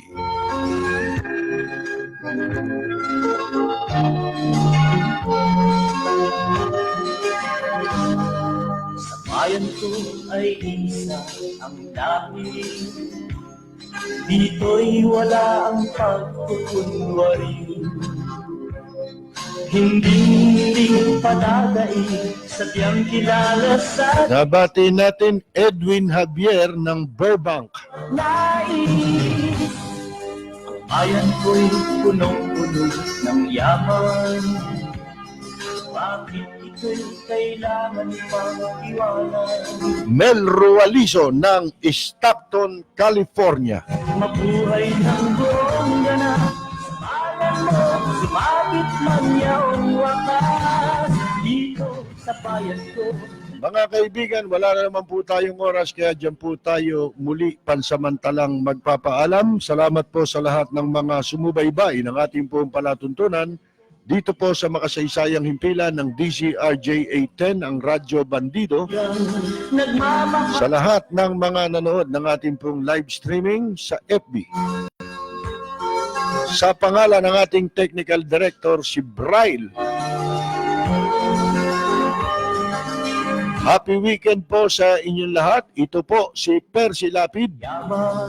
Maraming salamat at magandang yumaga! Cynthia Villar! Mabuhay ng buong ganap sa bayan mo, sumapit ng yaong wakas. Dito sa bayan ko, lahat kami pantay-pantay. Walang nang-aabit, ang pag-ibig ay tunay. Dito sa bayan ko, dito'y makikilala mo ang mga kaibigan nagmamahal sa'yo. Dito sa bayan ko, lahat kami pantay-pantay. Walang nang-aapit, ang pag-ibig ay tunay. Dito sa bayan ko, dito'y makikilala mo ang isang kaibigan, ang mga kaibigan, ang bawat kaibigan na totoong tao.